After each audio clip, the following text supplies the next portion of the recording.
Hello, good evening, and welcome back. Tonight we have 3 different countries to look at as a case study of sorts. The UK, that is suggesting that we will be looking at lockdown indefinitely, or at least 18 months until a vaccine is produced. Whether or not we'll come back to regular life after that is still up for debate. China, who of course seems to be covering up their main death toll, as well as information about the virus and a possible vaccine or cure for it, and then Sweden, who have had a far more measured response and yet seem to be just as affected, if not less so, than people who have decided to shut down their country's economies. So, first things first, the UK will have to live with some restrictions until coronavirus vaccine is developed, say officials, as new survey reveals that 9 out of 10 Britons are observing stay-at-home advice after 980 daily death toll. So, with the idea being, well, it's going to be some time before we can see the effects of social distancing come into play. As far as I can tell, that it is essentially, okay, well, we've got a 2-week incubation period, but it could be up to a month. Therefore, that gives us a lot of leeway in order to play with that time to say, okay, is it going to look worse or not as bad, so that we can time it nicely with our social distancing and lockdown measures to say that we've had a good effect. Yes, of course, that's more conspiracy-minded than not, by all means, but personally, that's the way I see it, given my lack of trust in government overreach, as it tends to be. And if these things are so bad, then why has Heathrow been open as long as it has been? It does seem rather counterintuitive. At least London City Airport is only open for the military in order to fly in supplies. That does make sense. Not that you really want to be flying in supplies from places like China, seeing as their tests and PPE, their protective equipment, are faulty. Seems to be worse, as in more so worse than better. Either the masks are ineffective or they're contaminated, and their tests are 80% faulty, as Spain has found, of course. And even if we're trying to get through supplies, then France will stop them and take our masks, saying that they need them more. But hey, there doesn't seem to be a lot of hoo-ha about the European Union falling apart from most of these sources. But if you dig a little, then you will definitely find it. Why they would want to keep this buried? Well, go figure yourself. So normal life will stay on hold until a virus vaccine becomes available in about 18 months, officials have said. It's been 18 months for a couple of months now, but yep, 18 months, definitely that's the time. Advice to work from home and stay in for 7 days if you have symptoms will probably be in place next year. So they're saying that 7 days is the time for it to take effect. So any responses from their self-isolating should be seen within 7 days. Never mind then. It seems to be that these are a bit incongruent, doesn't it? Ministers want to lift the most restrictive parts of the lockdown, including school and shop closures, in weeks, which they're saying is now the separation from the hawks and the doves, which seems to be just the language games again, doesn't it? That hawks are trying to say, well, let's let people get back to work and actually get on with their lives, seeing as this crackdown on the economy is going to cause more harm than good very soon. So we've got to make sure that the cure isn't worse than the problem, of course. Not that this is a cure of any sort as far as I'm concerned. But as Tucker Carlson pointed out from the CDC estimates in America, that at present they're estimated about 60,000 coronavirus deaths by August, whereas the rates of drug overdose and suicide are about 60,000 per year each, with the substance abuse overdose being a little bit higher. So that is particularly pertinent given that the unemployment rates are increasing dramatically. The firm figures we have from America, again, 17 million, and we know that the increase in those rates correlates to an increase in drug use, as I mentioned previously, as well as suicide. It seems to be about 1% unemployment for about 10,000 suicides. Seems to be the case, at least in America, but these aren't as solid as they could be, of course. With that in mind, senior sources said only exit strategy is a vaccine or a cure, meaning UK will adjust to new normal until then. Again, I'd really be wanting an antibody test, more so, given that then you can see how many people have had it. when you've got places like in Iceland where 5% of their population have been tested, that their rates of people who have it, half of them are just asymptomatic. They didn't even know that they did have the coronavirus, and therefore, of course, their mortality rate is far lower. And we've seen a similar thing in northern Italy, of course, when people are tested. They're like, well, I had no idea that I had it. What's up with this? And how come so many people have it? Despite the big quarantine happening in northern Italy, I think it's their worst affected. It seems as if this isn't successful.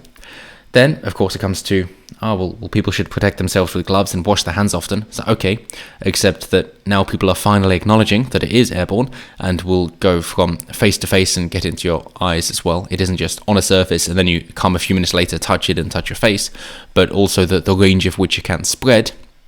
Hence the 2 meter idea, essentially. But it is so quick that even if you're just in closer distance briefly and talking with somebody, then you can get it from them, in which case masks are an imperative as well, if it is such a big deal as we're led to believe. It seems to be 2 different strains of thought from the officials, some saying it is so bad and therefore we need these draconian measures, but also, yeah, but it's very easy to avoid, so don't worry about it. So yeah, of course you can stay in your apartment blocks, and even though I could travel through the water pipes like you did with SARS, travel 10 floors in fact, so you're still going to get it. And yes, of course you can go to supermarkets and the like, except how is that then worse than office spaces or jobs that people regularly have? And of course working from home if possible, but when it's something that is more labour intensive like construction or repairs, of course that becomes far more difficult. If they then, of course, take their own precautions, like we're going to see in Sweden soon, then why not allow them to work and make their own decisions? But in terms of a vaccine, one professor said that a vaccine for the virus could be ready by September with an 80% chance of it working.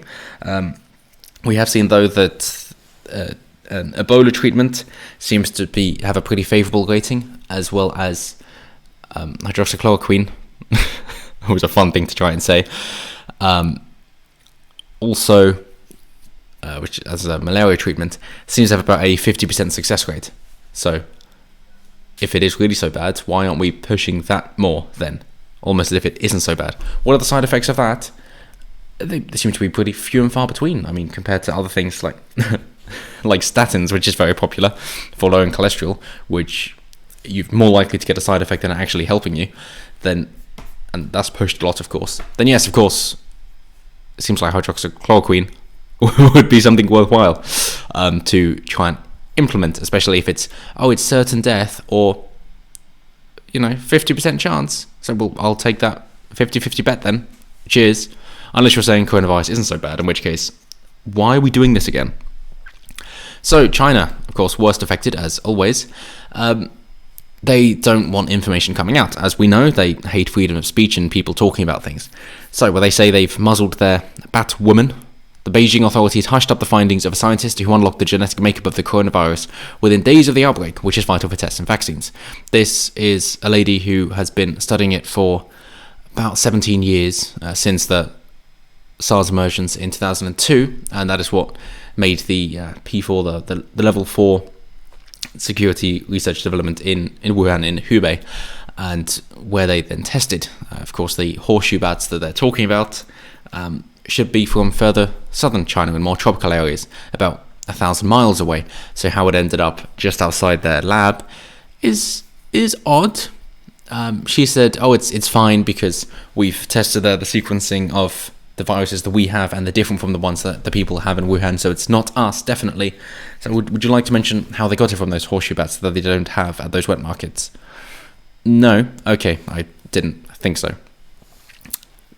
But, of course, when she tried to say that, so it's 3 days after she had that genome sequence, they were saying, yes, but we can't have that out at all. We can't have media know this because we don't want it to be a big storm. But she isn't the only one, of course. We've seen about a dozen scientists out of China who have been arrested for trying to speak out and say, well, maybe there is a problem, maybe there's something we can do to help. And the World Health Organization, now nicknamed the Chinese Health Organization, has just bought into the CCP's stance hook, line and sinker, even though they get twice as much funding from the US as they do from China. So, But then if you look into who is put into positions of power within the World Health Organization and their ties to China, then it starts to all make sense. So, as mentioned here, that they say in an online lecture last month, Xi Jinping said her team found on January that the new virus could infect people 6 days before this fact was revealed by China. On the same day, the World Health Organization issued a tweet backing China's denials of human transmissions. So either China made it on purpose, which they're saying is a conspiracy theory, definitely didn't happen, it's definitely from the bats. Okay, fine, so they're not murderers. But then they decided to not tell the world about this and take any steps to prevent everybody else from getting it, in which case it's manslaughter. Either way, China is, not China, but the CCP, Xi Jinping, who's now dictator for life because he's removed his own term limits, is to blame. One way or another. You can't trust them. As if we didn't know that before, but if it takes people to die for them to realize, oh, maybe we can't trust China, then unfortunately, at least it is something with such a low mortality rate instead of something more serious, and their social credit system coming over here. So what else have they been doing to cover it up? Well, seeing as on the 10th of March, when Xi Jinping visited Wuhan, they wanted to say, oh, we've won over the virus, therefore we haven't got any new cases.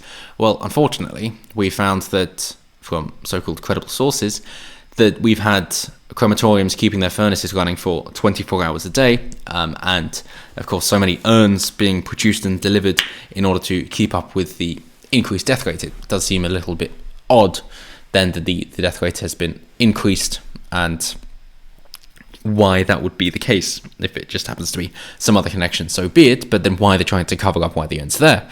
That is very, very, very peculiar. More than that, of course, they have mobile crematoriums, and I'm not saying this is just an airtight van on wheels. I'm not saying it's one of the mobile gas units, not at all. It is just a mobile crematorium, essentially. So, with that in mind, with Xi Jinping trying to cover it up and saying it's not such a bad deal, and hey, we've been able to beat it, where they say that their death rate is 2.4 people per million instead of 90 per million in the UK and 300 per million in Spain. So that they're saying that they don't have a death rate as high as the US, which is pretty unbelievable to anyone with half a brain. We've got Sweden, who have said, yeah, we're just going to tell people what they should do, but it's up to them. It's down to individual responsibility.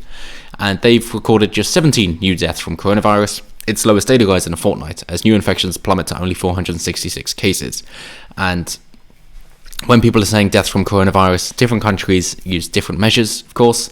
And there's been a recent outing in America where people who have died with coronavirus are put down to have died from coronavirus. And even people who have come in with symptoms of coronavirus, not been tested, are still put down as dying from coronavirus. And that's why we've seen the pneumonia deaths plummet a great deal, and flu deaths plummet a great deal in America at the moment. And if you include them with COVID-19 deaths, then it is just a regular flu season. The upper end was 72,000 deaths, of course. And as I've said, the CDC is expecting 60,000 by August. So if you incorporate them all in, it's a bad flu year basically. But that's it. So that's where you can also try to make sense of things. Then if you include these numbers as well. So instead of trying to say, okay, we're going to go with your figures for death from coronavirus, let's ignore that. Let's say how many total deaths, how many things that are similar to, and let's incorporate all those things together. What have people been dying of previously that they're now supposedly dying of coronavirus instead of? When you incorporate those, then of course you see that there's not really such a difference. As I've mentioned before, in the UK with about 50,000 deaths per month, and that's decreased by a couple of thousand this February compared to last February, because they're the latest figures that we have access to at the moment. I'll check out the March ones once they are available and see how that has changed. But that is what we're seeing. So, with that in mind of reporting whether they've died with coronavirus or from coronavirus, take it with a pinch of salt, but Sweden has recorded 17 deaths and just 466 cases of the coronavirus on Friday. The majority of cases come from Stockholm, where cafes and bars remain open. The figures announced Friday are surprisingly low compared to previous days. Thought that it's just a delay in reporting. The country's total number of cases now stands at 10,151 with 887 known deaths. Both of these are really wrong, that you're not testing nearly as many people as have it, and you're putting down deaths that aren't due to coronavirus. So, increased total number of cases, decreased total number of deaths, and you get an accurate mortality rate. So, don't be afraid that it looks like, oh, it's going to be 9%. So it's not. It's not. Don't worry. It's really not. So, with it in mind, what have they been doing? Of course, well, as you see, they are still moving about. So why is that? Or what bans have they got in place? Well, you can't have more than 50 people at a gathering, which is, but basically just events that they're put on. You can't meet together. But if you're going out in your regular life, then yes, of course you can. They're saying that it's down to the individuals to try and keep those restrictions. They are saying, here's the data we have. Here's what we suggest. Go do it if you will, and the people are actually responding to the suggestions, and therefore the government does not need to be heavy-handed. A great case study, and for the first time in quite a while, I'm really rooting for Sweden's politics to come out on top here. Yes, I know that it could be just because they don't want to upset the immigrants. I know. Don't think I don't know, because I know. But nonetheless, that is they are the actions that they have been taking. So, also, seeing as the government has also carried out random sampling, it suggests that as many as 2.5% of people in Stockholm have been infected already. And of course, seeing as this is so transferable and you can transfer for so long, then this increases exponentially. That's why Thunderford said that we're only ever 2 months away from everybody being infected if we don't take in any quarantine or social distancing into account. So as they say, there is a ban on gatherings of more than 50 people, but the rule is far generous than the limit of 2 that Britain and Germany have set. Finland has responded saying that they're a bit afraid, so they've moved to limit border crossings, fearing that the virus will spread from Sweden. And as I say, the government in Stockholm has emphasised taking personal responsibility for public health, but most of its measures are not enforced. Trump, of course, saying Sweden is suffering very gravely. They said, no, we're not. Everybody's suffering, but it's no worse for us, so why should it be for you? They've kept open their schools as well, of course, because why not? They don't think of it as an issue, especially for the children themselves. They are largely unaffected. Whether or not that'll be the case when it comes around in about 10 or 20 years, we're yet to see. But Prime Minister Stefan Löfven says that while most measures were not bans, he still expected all Swedes to comply. The advice from the authorities are not just little hints, he said. It is expected that we follow them every day, every minute. And it seems to me that Sweden is actually treating its population like adults who can take responsibility for themselves instead of forcing people to comply as if they're children, as if mothering, as if the state is now your parent, as places like Britain, I know, have wanted to do for a little while now. Hence, so many things being done in schools instead of relying on families to teach the children themselves. They wish to keep this going, and the same then into universities, of course, and on into later life with speech laws as well, in order to guide that process. And final thing to wrap up with regards to the speech laws, that of course, any totalitarian government will not allow free speech, because with that, you've got investigative journalism, you've got people who can then look into what is actually happening, who is responsible for it, and if things are that bad and nothing can be done to fix it, then people will find out who is responsible for doing exactly what before too long. Of course they will. You've seen weaponized autism on 4chan, finding the flag that Sheila Buff set, and therefore these people will be held to account one way or another, and if it can't be done judicially, it'll be done extrajudicially. That is to say, illegally, essentially. An extrajudicial assassination is murder, and that is what we will see if we have free speech under totalitarian regimes, because these people will be taken out one way or another. And that's why, of course, they don't want people to speak about it.